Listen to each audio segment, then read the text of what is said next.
Let's see how well I can tell a story while I'm fighting a freaking boss hide, a mini boss, right? To keep things moving forward, to keep action on the screens, and to keep me saying some things.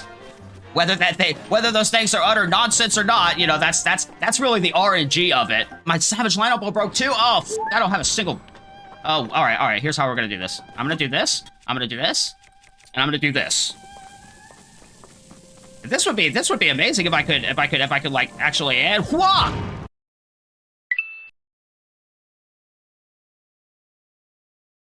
Hello, everybody. Thank you for joining me. The Squid Plushie. We're back in it with more Tears of the Kingdom and our slowly but surely shrinking gauntlet of side content we have in the game before finally going and beating it. This past week, we have made significant progress in our depths exploration. We've covered probably, I would say, a little more than 50% of it. In the last episode, we bumped into this little thing called a Gleeok Den, in which a gloomy King Gleeok resided. I was not expecting bumping into that motherfucker. Suffice it to say, we did finally, eventually get it down, and I was curious because there's no light route down here beneath the Typhlo Ruins where the Gleeok Den is. I was curious what was kind of around it. You have all of the 4 primary statues of the main races in the Hyrule. You have the Goron statue there. You have the, I think that's the Zora statue over that ways. We have the Hylian statue, yeah, Hylian statue over there, and then we have the Rito statues over there. I just thought it was kind of fascinating. They're all facing inward towards this arena where we fought the King Gleeok, and we got the Cap of Time, I believe. Not the Cap of Time, the Cap of Twilight for having it defeated it. Very fascinating. I love this kind of area. I love that we bumped into it randomly. Now, with that being said, with Master Koga's side adventure completed, which we also did in the last episode, most, if not all, of what we have left here to discover here in the depths exploration is going to be more of the same of what we've already bumped into. There's going to be numerous light routes, there's going to be the Bacabo camps, there's going to be the Yiga camps, and there's going to be the chests in which the DLC items from Breath of the Wild will lay, and before we open them, pick them up, and shove them into our pants with everything else that belongs to us. There is one thing that I did want to start this episode off with. It was another helpful suggestion from my very frequent helpful viewer and commenter. I'm hitting the B. We're gonna do it at the Bubble Rocket gotcha machine as well. I have never had the thought to do large charges instead of the small charges, because I've had hundreds of the small charges, right? Or close to, whereas I've had, like in the dozens of the large charges, even that, I'm feeling like I've never got over 20 with the larges. And the soothing, warm sunlight is alleviating me of all of my stresses, all of my sadnesses in the world. Still very much in pain though. And very frigid and cold, apparently. It's okay, Link. We won't be here long. So we sort by the type, and they're going to be all the way down at the bottoms. We're going to use all 5 of these motherfuckers, and we're going to shove them in there. Now that we have as much battery as we do with the energy wells, it's not so imperative that I be as stingy as I have been with the larges. Oh my goodness, we got, oh my god. Okay, stop. It actually just... Wow, that is absolutely really f***ing funny. It jumps so much that it just kind of gets stuck up in there. Okay, Jesus Christ. We're gonna have so many bubble rockets! Oh my god, bubble rockets!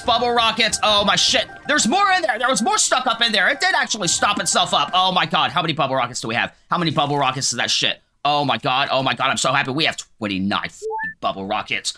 Red Boots, you're amazing. I absolutely adore you. I appreciate you so very fucking much. Holy shit. Okay. Now, before we actually do travel back down into the depths... Oh, actually, I was going to travel by an inn and have a little sleepy, so I don't need to do that. We'll just go ahead and eat those. There we go. A tasty skewer for our leakies. Now, back into the depths exploration we go. Now, due to the fact that everything else that we have in the depths, more or less, as I said, is things that we have already discovered, a lot of more of the same. I've been contemplating how I want to go about the rest of these explorations and the rest of these episodes. For the depths specifically, I got a comment on one of my earlier videos that asked more or less why I talk so much. I would have been happy to respond and explain why I think I talk so much. But then they more or less called me mentally challenged, or implied that I was mentally challenged, or asked if I was mentally challenged. The answer to that question is yes, that is a word for it. Besides the fact that I'm trying to put on a YouTube show. It got me thinking about, you know, yeah, I do talk so much, but I've never really talked so much about, like, me as a person, right? I've mentioned in bits and pieces throughout the entirety of this massive series about, like, my personal lives, or, like, things like, you know, me playing trombone in middle and high school and such like that. But I've never really talked about like my journey and exactly why it is that I'm doing of the YouTubes, right? A challenge to that is I have no fucking idea where to start, because me and my family have had some experiences, to say the absolute least. I guess I could start with, you know, my parents were separated when I was about 6 years old. I don't remember it really impacting me all that greatly. It was more so the things that occurred afterwards due to the divorce that kind of affected me and my brother more than anything, really. My dad was a drinker, an abusive one. Did it to my sister's mom. He did it to you know, my mom. He did it to our stepmom. And despite that, we did end up living with him for a large part of our childhoods. He ended up getting of the full custody because my mom does have bipolar, and it was not great. It was not great back then. It's way better now. It's way better now. We're a lot older, and we're managing it a lot better. But it was not great there. It was not great back then. So, incidentally, our case was one of the uncommon cases in which the father did get full custody quite immediately. He's a very charming person, my dad. So it kind of makes sense. You know, he's a smooth talker. My brother and I had lived with him for quite a number of years. I think definitely into like our early to mid-teens, and we ended up living in Florida for a lot of that time, which wasn't too bad. There's aspects of Florida that I miss, and also aspects of Florida that I don't miss. But eventually, it did come to a head. You know, especially with me and my brother hitting you know, our 14s, 15s, where we were just kind of like, we're really kind of tired of this. And by that time, our mom had actually moved to Florida as well to be a little closer to us. So we were kind of just like, yeah, we're gonna go move in with her. And fortunately enough, my dad didn't really take any legal action. He probably very well could have. But I think he was also at the point where he was just kind of like, okay, take him. I don't give a shit. And so we ended up moving back with our mom for a spell. But you know, as I mentioned, she did have the bipolar disorder, and it was not great. So us moving in with her was, I guess it was an improvement for our happiness. We were much happier with her, but she was not equipped to be a mother. There was no discipline, there was no structure. Eventually, we kind of just like stopped going to school altogether, which the rest of our family wasn't really happy with, especially my mom's side. My grandma takes being a grandma very, very, very seriously. It's one of the proudest roles that she has ever played in her life. You know, she is a wonderful grandmother too. Not without faults, of course, not without faults. But she loves us. She loves us, and she has made many concessions throughout her lifetime for the dysfunction that our family had ended up in. Let's see how well I can tell a story while I'm fighting a freaking boss fight, a mini boss, right? So in any case, my grandma called Child Protective Services. And I won't go into like my brother's half of the story, because that's kind of his story. I don't feel like it's really my place to go into that. But I did end up in foster care for a number of years. Some were small households, like it was like just me and another kid. Some were group homes, and I was in there for oh god, probably about 4 or 5 years. 4 or 5 years. I think I was like 13, 14, and I got out when I had turned 18, because at that point they couldn't keep me, right? And funny enough, there's just so much shit that happens in between. We ended up, there you are. We ended up moving back in with our mother after the whole Child Protective Services episode. Which, you know, by that time my mother's bipolar disorder had not really improved, or her management of it, or our management of it. But we were adults at that point. Like we were both 18, and I was not a great kid. I was very angry, very, very angsty, you know, outside of just the regular teenage angst, because of the whole foster care bullshit, and like it just the family interruptions so many times throughout my lives. For example, I need 2 hands. I need both hands to count the amount of high schools that I've been to. So there has not been a lot of structure in my life in a general sense. Right, so I was just kind of mad at the world at that point. Funnily enough, around this time is when I got into like my heavy metal phase, my Dimmu Borgir and my Cradle of Filth, my Behemoth. So because by that time, you know, with us living with my mom again, and her issues not having really been resolved, I ended up staying with a friend for quite a while. A friend's family, and they were very, very good to me. You know, me and him. as we got older and kind of grew apart, maybe kind of started to have our issues.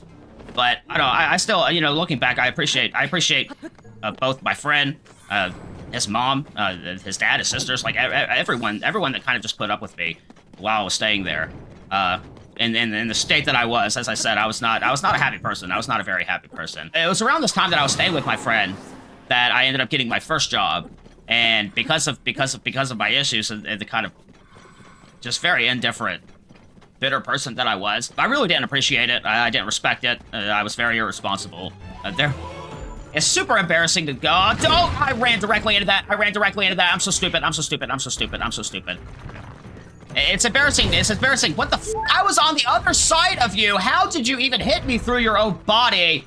It's fine. There were moments while I was on the job where I would like set up this impromptu mattress kind of deal with the stuff that was in the warehouse, and like I would legit sleep. It was absolutely awful. I did not appreciate a goddamn thing back then. Eventually, I was very, very rightfully and justifiably fired for that. That was kind of the first time where I really kind of started to look in on myself and be like, what are we doing, dude? What are we doing, man? You came from all this bullshit, and you're just kind of like, oh, it's always gonna be bullshit. By the time I got my second job, which was at a fast food restaurant, that's essentially most of what I've worked at. That is also where I actually started to discover that I had a passion, that I did have a passion, because before that point, it was really just video games that I was passionate about. Making people smile, making people laugh, just making them generally feel good, you know what I mean? I discovered that through the customer service, you know, cashiering and preparing people's foods and stuff like that. The food service industry, you ask anybody in it, and even those not in it, it fucking sucks. It sucks so fucking bad because of my own mental issues that I mentioned, you know, at the beginning when I brought up the comment. I am very, very much a person that I put 100% of myself into everything that I do, and like all of my relationships with people. And I guess I've been hesitant to say exactly what my condition is, because I don't want my content to be about that, and I never want to be like a mouthpiece for this condition, because it affects people in very, very, very, very many different ways, oftentimes at complete opposite ends of the spectrum. But I am on the spectrum. I'll go ahead and just say I am on the spectrum, and a part of how that affects me is I put 100% of my everything into everything that I do in all my relationships and with people in a general sense, and especially with my work. And doing that in the fast food service industry, or in the food service industry in general, rather, is not going to work out for most people. It led to a lot of burnout. Burnout is a major obstacle that I face in my life in a general sense. That's why I'm so fucking proud of myself that I've been able to keep this YouTube thing going for literally over a year. Every day of every week, except for the week that I took off to readjust my schedule, I have been doing this, and I'm so fucking proud of myself for being able to do it. Even if it never results in what I dream it to result in, with like me being able to make a living off of it to support myself, my friends, my family. I'm happy that I've been able to prove to my younger self, who would have fucking laughed at the idea, that no, we can do something every day and not burn out from it, as long as we're happy doing it. You know what I mean? As long as we don't feel like we're getting 10% of the 110% we put out. You know what I mean?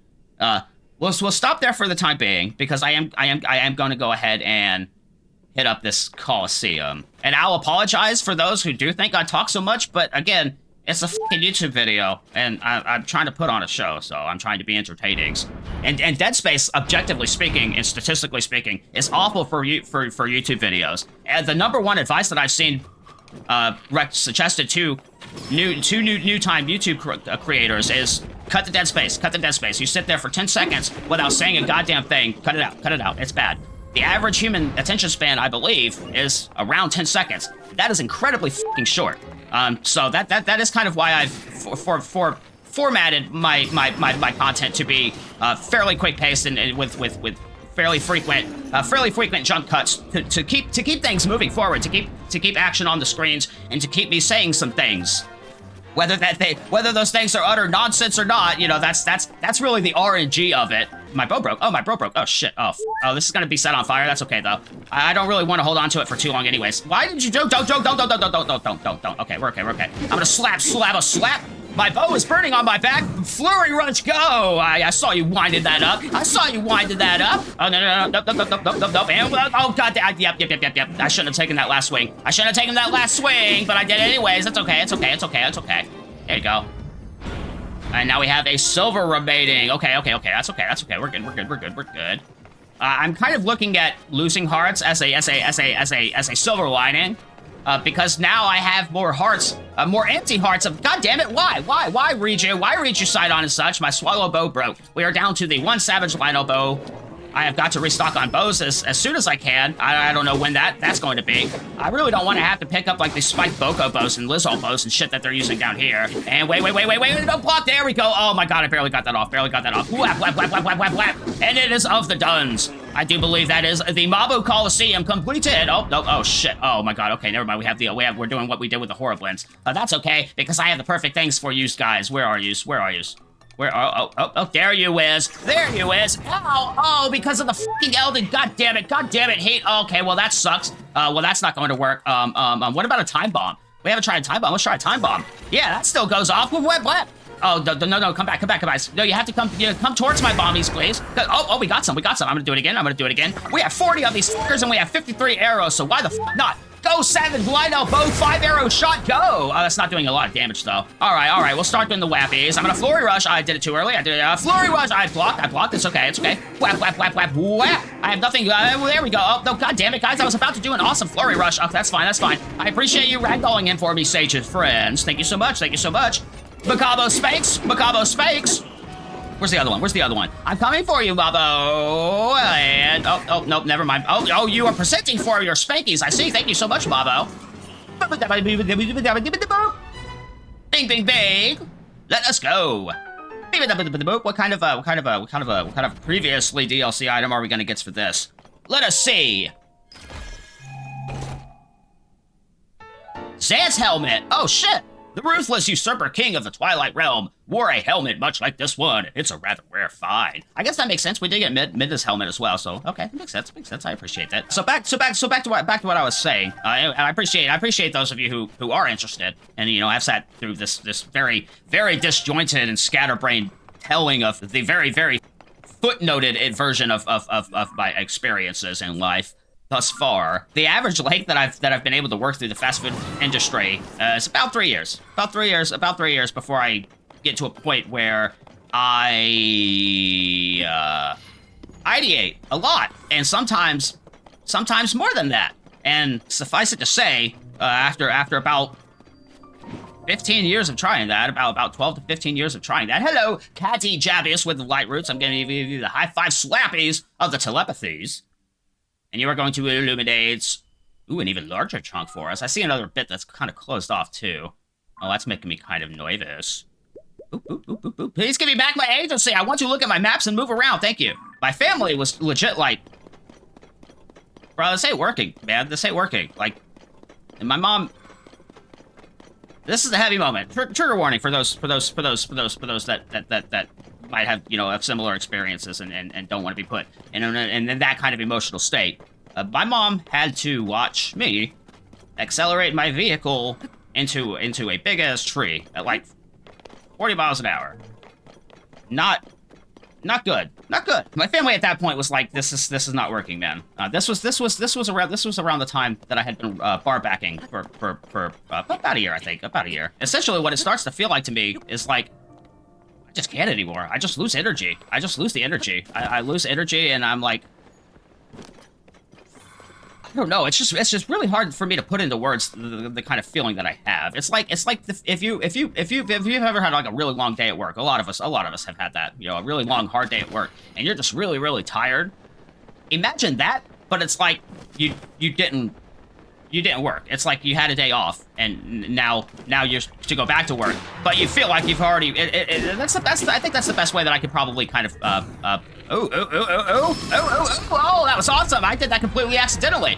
Do I play better when I'm not trying to like commentate my thoughts actively and like what I'm that'd be funny. That'd be funny if that's the case. With the support of my family, I was able to apply for supplemental incomes. Very small, but it has helped. It has helped. Being able to help my family live with me. Please climb, Lake. We are stuck in the goods, and I need you to ascend yourself, please. It just feels like I'm taking from people. I hate that feeling. I hate that feeling that I'm taking from people. The old teenager piece of shit me wouldn't have given a. Probably would have really appreciated this, actually, considering the lifestyle that I was living then. And I want to be able to do something that is not going to result in how I know it's going to result in if I get back into the food service industry. Now, that's not to say that I won't, and that I have some like stubborn refusal to do so. I'll do whatever the I need to be at this point to ensure the security and happiness of my family. And I want to be so opposite of the kind of piece of shit that I used to be. That is my honestly my primary purpose of even fucking living at this point is to just try right by them. For those that have supported me, for those that have stood by me through my shittiest fucking moments, especially my mom, man. She's an absolute fucking saint. For everything that she has dealt with in life, even before having us, like, you know, she lived with my dad for a number of months or years. I can't remember the exact dates before I was even born, you know, and that's not to say anything of her experiences even beyond having, you know, separating from my dad. There was a lot of shit that she went through as well between the times that I spoke about with them getting separated and then me in my current state now. The current situation, as I did touch on briefly at the beginning, is significantly better than it was. We are together again, but as adults with a lot more introspection and a lot more experiences, both good and bad, you know, behind us. We're just in a much more secure space. I definitely wouldn't say that we are happy. Honestly, if we want to get into like my objective definition of like a true happiness, that's getting into a little more of the philosophy, which I'll be happy to get into if anyone's ever curious. You know, I'll definitely touch on my philosophies. Evangelion is my favorite anime for a reason, and Silent Hill is my favorite horror game series, also for a reason. With me trying this YouTube thing, it's as I said, video games have been a one constant throughout my entire life, and I am, as I mentioned. God damn it! I thought you were going to do the fucking fist slams, my guy. God damn it! This YouTube is more or less kind of my Hail Mary in life. I think everybody should have the opportunity to take one, and this is mine. And thank God I'm very blessed. Oh, we're gonna defeat it now. There we go. Okay, I'm very blessed to have a friend and family circle around me that has been more than supportive, more than is reasonable in a lot of cases. My dream scenario is that this YouTube channel does eventually take off, and I'm doing my best to apply both my passion for just making people laugh, making people smile, making people just feel better, even if it's just, you know, for a fleeting moment, and video games and just art, you know, with music and just creating something from nothing. I'm hoping that I'll be able to give back all of that which has been given to me, both with my friends and my family, and just in the general life scenarios. That's pretty much the long and short of it. If it doesn't work out again, like I give no fucks about myself, and I'll throw myself into a meat grinder of the food service industry if I'm absolutely required to do so for the security and well-being of my family. I have no problems doing that. But while I have their support, and while I have the ability to do so, without being a complete fucking leech on them, I'm gonna keep this Hail Mary going, and we're gonna see what we can do with it. I hope it does work out. My Savage lineup broke too. Oh, I don't have a single. Oh, all right. Here's how we're gonna do this. I'm gonna do this. I'm gonna do this, and I'm gonna do this. This would be amazing if I could like actually add. Whoa! I bombed. Did that work? Oh shit! That. Oh! It got him. But we need to avoid those. For those of you who have, you know, made it through all that very awfully scatterbrained stories, I appreciate you. If you're curious to know what my plans going forward for the channel are, the mainline series are going to continue to be the Zelda. I'm going to be going through the entire franchise, even the CDI games. There's some that I have to kind of figure out how to get for the recordings and stuff. Like Wind Waker HD is not available on the Switch, which is really stupid. It really should be, because that's not available on the Switch. I kind of have to figure out like what my next game is going to be. I wanted it to be Wind Waker HD, but I don't think I have the shit to get my Wii hooked up and running. I will double check, and I'll see if there's anything that we might be able to acquire to get that going. But if I'm unable to get Wind Waker HD working, but I think it will probably be Skyward Sword. It's I've mentioned on a number of occasions my very frequent helpful commenter and viewer Red Boots. I believe if I'm not mistaken, they said that it was like their favorite game. So I figured, you know, it would be apropos to follow up this gigantic Tears of the Kingdom series with that, right? Still don't have the arrow, so we're just gonna have to bomb this guy again, as well. And what? Oh, I missed. Ooh, we're okay. Going a lot faster than the other one. Jesus. All right, here we go. And whoa! There we go. Bing, bing, bing. Am I mistaken in that Breath of the Wild had a ding, ding, ding bell effect? Like sound effect that played after that kind of shit? I miss it if I'm remembering correctly and not just imagining things. With a large crystallized charge as well. Okay, that's right, we still need thousands of those. We need thousands of those. I had no idea that the batteries overlapped on in them themselves. The energy wells, I mean, I call them batteries. And we got an assault card. Ooh. Now these assault devices that the EAF created can probably be pretty good. I just have to find a time and have the wherewithal and active thoughts to try them out whenever we get to doing so. That will wrap up today's episode of Tears of the Kingdom. I very much appreciate those of you who invested into like the story that I wanted to tell and like my experiences. And I just wanted to take like because again I know like most of the steps exploration is going to be more of the same. I just wanted to take an opportunity to, you know, as we explored a little more of it, kind of talk more about myself. Oh, I forgot to. My name's Mike, by the way. My real name is Mike. You can call me Mike if you want. Squid plushie or squid's probably better for the interwebs. But I think I am going to go ahead and make an executive decision to knock out the rest of this off the camera. I think I am going to do that after getting this episode uploaded for tonight. And I will keep recording the gameplay just in case I do come across anything that I think would be of interest, and I'll go ahead and slap that at the start of the next episode that you guys will see. That being said, once more, that will wrap up today's episode of Tears of the Kingdom. Thank you so much once more for those who sat in and just kind of listened to me talk about myself. I apologize again for how discombobulated it all was. I'm very scatterbrained, and again, talking about myself is not something that I do super duper frequently outside of like my opinions on video games and such with my friends. If you watched and you caught a giggle or two or appreciated any of the stories that I told, give your own high five slappies to that like button. If you have any friends that you think might also get a kick out of my content, definitely toss those friends a share. I'd welcome their support as well. I'll leave any more feedback you have in the comment sections below, as well as any anecdotal experiences you might like to share with Breath of the Wild, Tears of the Kingdom, or if you just want to say hello, definitely do so. I would welcome more interactivities with more of you guys. And with all that said and out of the way, thank you so much once more for joining me, the Squid Plushie, and until next time in Tears of the Kingdom, where we will be finally starting off our Booble Frog hunt. Good. But what did I say? I completely lost track of where I was in my intro with my scatterbrains. Goodbye.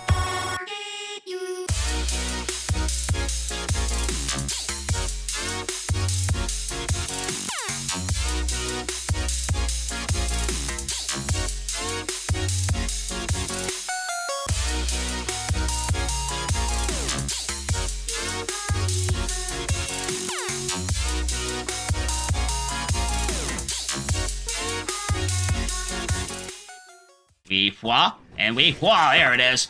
And we lift up.